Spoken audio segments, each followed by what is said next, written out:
What a gift it is to be a part of a family. And yet for so many, family is only something to dream about. Right now there are over 150 million orphans around the world. That's about half of the United States population.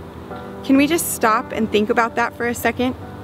That means that there are over 150 million children who won't get tucked into bed by a mommy or a daddy tonight. Nobody teaches them to ride a bike, or make s'mores over a campfire, or kiss their owies when they fall. And whether they're out on the streets or in an orphanage somewhere, they all want the same thing, a family. We went to Embassy to pick up our boys. During that time, we got a chance to go to their orphanage in Bifitu. And there was this one particular orphan that I was just drawn to right away. He was laying in the crib and he had sweat just beating down him, and he was so thin and you could see his bones sticking out of his face. And I went towards him and then Nanny was like, no, no, no, don't go by him. He's not worth it. And I just thought, not worth it? Like, how could anybody be not worth it? So a few days prior to me coming into the orphanage, the little boy had been found on the side of the road under some bushes. His umbilical cord was still attached, so obviously he was very, very young.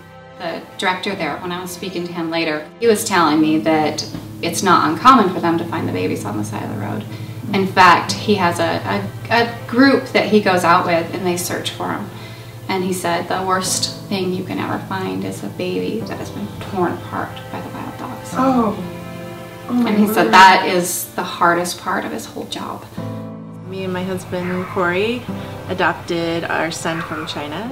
A couple days after we received him, we went on an orphanage tour of his orphanage. You walk down the halls, it's just quiet, and there's a lot of empty rooms where there's some toys and places, and I just kept thinking to myself, why don't they let them just play and run around in here? The day we got him, I was changing him for bed, and I noticed that he had 2 marks on his mid-thigh that they looked like birthmarks.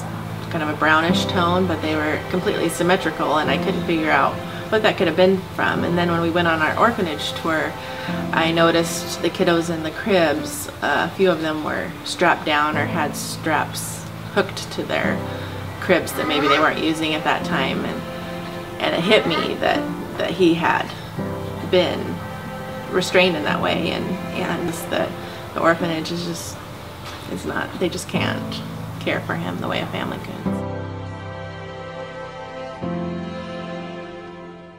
We at Hope Outfitters are passionate about rescuing orphans because we were once orphans too.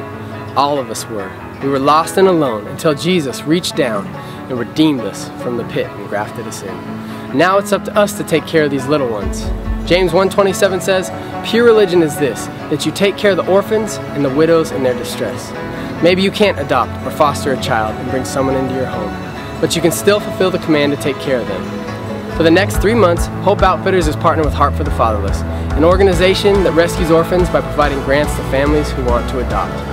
During our Grafted In campaign, buy one, give 100. Buy any one item, and 100% of the profits will go directly towards those grants that help families bring their children home. Also, we're excited to announce our 2 new shirt designs made specifically for the Grafted In campaign. You can check them out at hopeoutfitters.com.